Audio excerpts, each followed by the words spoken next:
Yeah, him. That guy was back on TNT.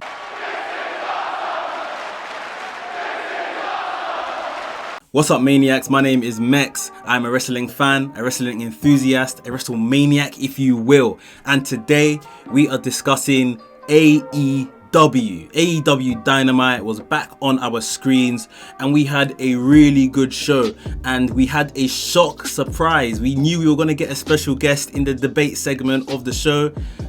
Couldn't believe who it was. Honestly, couldn't believe who it was. Stay tuned to find out who it was right here at WrestleManiac UK. And if you're new to the channel, right here at WrestleManiac UK, I discuss everything that is WWE and AEW. So if this sounds like the place for you, make sure you click the subscribe button and hit the notification bell so that you get notified every time I drop a new video. Ladies and gentlemen, without further ado, let's get into the review. So we're going to start from the debate segment, as I think this is probably the biggest story coming out of AEW Dynamite this week. The special guest moderator for the debate, Eric Bischoff. I'm back. Yeah, him. That guy was back on TNT, back on a wrestling show on TNT. Maybe 20 something years after he had left WCW, he was back. And it was just weird. I mean, it's weird every time he comes back to WWE to see this guy on TV, because he was WWE's opposition. Now he's like back where it all kind of started for him. Crazy. Absolutely crazy. I do think it's a short-term deal. We won't see him week to week. But yeah, crazy to bring him back. And he was the moderator between Orange Cassidy and Jericho. And I was eagerly anticipating this segment because Orange Cassidy doesn't speak. So how is he going to be in a debate? I've seen him speak backstage or on Being the Elite or something, but in front of the actual cameras of the show, he's never spoken so far. I don't think so. So Eric Bischoff is throwing out the questions, Jericho's answering them, throwing it over to Orange Cassidy, getting no answer. And this pattern continues for 2 or 3 questions. Eric Bischoff then asks a question on global warming. Global warming, guys, on a wrestling show. Eric Bischoff asked a question. Jericho was like, what kind of stupid question is this at this time?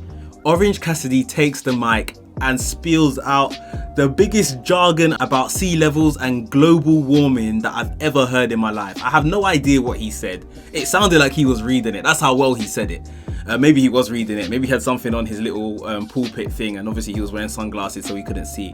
But it was brilliant. And it's like, from nowhere, this is pretty much the first time he's spoken on TV and he's talking about global warming.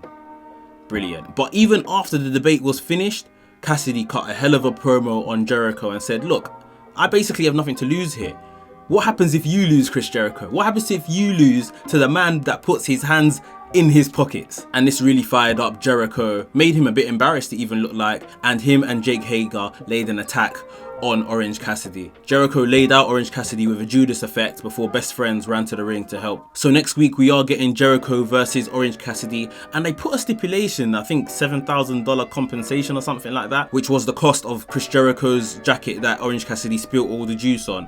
So I don't know, maybe the loser has to pay for the jacket repairs or something like that. I don't know what they really mean by that. I guess we'll see next week. To kick off the show, we had a 12-man tag team match. It was the Elite and FTR taking on Dark Order. Now this match is what we should have got last week, I believe, when we saw Inner Circle taking on Jurassic Express and Best Friends. This match was way more chaotic, a lot more fast, a lot was happening, and that's the kind of match I expected last week, to be completely honest. I really enjoyed this match. About halfway through, it seemed that Dax Harwood of the FTR picked up a knee injury and he was escorted to the back by Cash Wheeler and Adam Page, significantly Adam Page. And then Adam Page was gone for a long period of the match, where it just left Kenny and the Bucks versus the Dark Order. Eventually, Adam Page returned to the match, however, it didn't seem to help much, especially as Brody Lee gave him a lariat and pinned him, and Dark Order picked up the win here. So a bit more character advancement in terms of all of these guys getting involved in the tag team division. Adam Page is clearly showing more who he's aligned with rather than Kenny Omega. It seems like he gets on more with the FTR boys, but I guess that's going to play out very soon. But I am enjoying the story that's being told here. Unfortunately, they didn't win, and Brody Lee and Dark Order pick up probably a much needed win because they haven't been winning recently. We had Best Friends versus Santana and Ortiz, and before the match began, Best Friends drove to the ring in Trent Barretta's mom's car, and parked it in a safe place. And this was the main thing of this match, the main story coming out of this match. In the ring, there wasn't much to say. A really good tag team match, and Best Friends actually picked up the win with a roll up on Ortiz. However, after the match, the angry Inner Circle guys, Santana and Ortiz, found Trent's mom's car in the back and vandalized it. They broke everything on the car. They've taken the wheels, they've spray painted it. I saw Inner Circle written on the side of the car.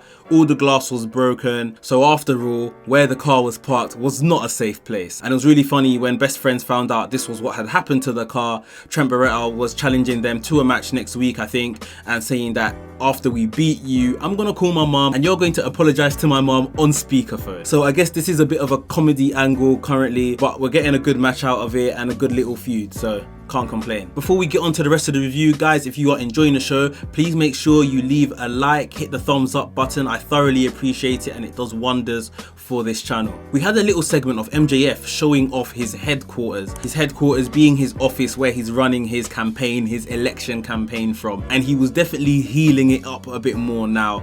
I think last week he did blur the lines between a really face kind of promo, but now he was definitely turning up the heel on his office workers, and this would also play out later on in the show. Next, we had Matt Hardy come out, and Matt Hardy was kind of telling us all the reasons why he came to AEW, what he wishes to do in ring and backstage for some of the younger competitors, especially highlighting his relationship with Private Party. He said he wanted to do a similar thing with Sammy Guevara, but Sammy Guevara wants to continue following Chris Jericho. At this point, Sammy Guevara sneaked out from underneath the ring to lay an attack on Matt Hardy, and they began brawling, and boy, this brawl became very vicious. At one point, Sammy Guevara launched a chair at Matt Hardy, which busted him open. Matt Hardy was bleeding all over the place. He was then laid on a table, and Sammy Guevara climbed on top of the platform and done like some type of spinning 450 onto Matt Hardy through the table. So their feud, which was literally at 100 and went back down to 0 while Sammy was suspended, has literally gone back up to 100 again. So it's going to be really interesting to see where these two guys go from here. We then had the debut of Matt Cardona, the in-ring debut, should we say, of Matt Cardona teaming up with Cody to take on the Dark Order guys. And before I get into this match, if you don't watch Being the Elite, you're robbing yourself of John Silver. He's one of the guys in the Dark Order in this match, and this guy is absolutely hilarious on Being the Elite.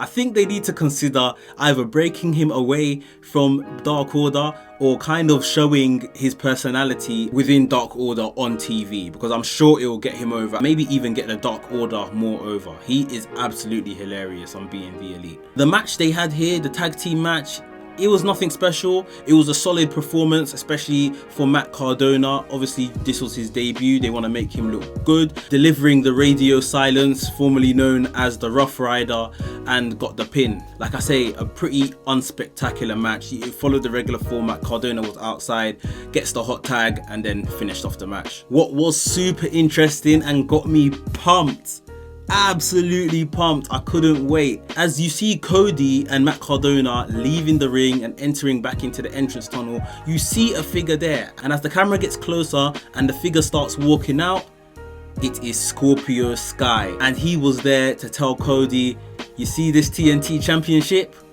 I'm next. And we are getting it next week. Scorpio Sky versus Cody for the TNT championship. I think one of two things will happen. Number one, next week Cody will turn heel, full on heel now, to ensure he retains his championship, and maybe this will drag on a little bit longer until All Out, where hopefully Scorpio Sky will win it there at the big one. Or two, Scorpio Sky just beats him next week for the TNT championship. It's got to happen, guys. I want it to happen, but it has got to happen. It's either next week or it's at All Out.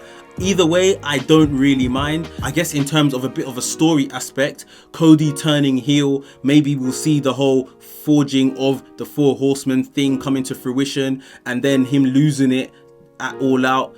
Who knows? But I really think this is it. Scorpio Sky has to be the man to beat Cody for the TNT Championship. And we're going to get the match next week, and I think it's going to be a good one. Definitely going to be glued to the screen when that's on. So as we knew, Big Swole's suspension was lifted and she was going to be in action and have a competitor of Britt Baker's choosing. And we never knew who this was, but I think we all pretty much had a good idea of who it was.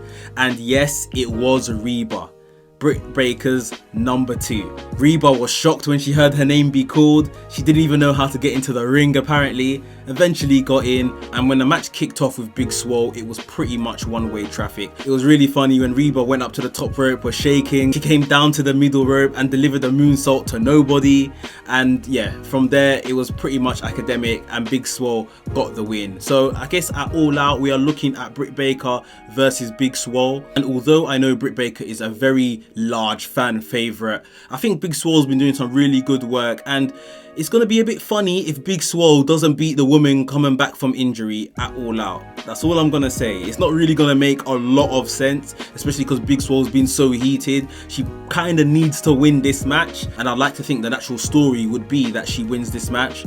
But Britt Baker is Britt Baker, so I guess we are going to see that match at All Out. And then we got the AEW World Heavyweight Championship match, Darby Allin challenging Jon Moxley. The story being told here was that Jon Moxley really likes Darby Allin, probably sees a bit of himself in Darby Allin, but he said, listen, I know you're not going to just lie down and take the beating and end it, you're going to keep going. And Jon Moxley said, listen, I don't blame you, I'll do the same, but you need to just lie down and take the beating when it comes. And to be honest, we got the chaotic, frantic and dangerous match that I think we always knew we were going to get. The match was really good. Darby Allin is a fantastic performer. Jon Moxley really likes these situations and revels in these situations where he gets to be a bit more careless, a bit more street fighterish, and doesn't have to kind of wrestle so much. He really thrives in those kind of environments with those kind of opponents. We were getting action in the ring, outside the ring, on the entrance way, and during the match in another attempt to show how heel and how bad he really is. After Wardlow coming down and distracting the referee, MJF ran in with the world championship,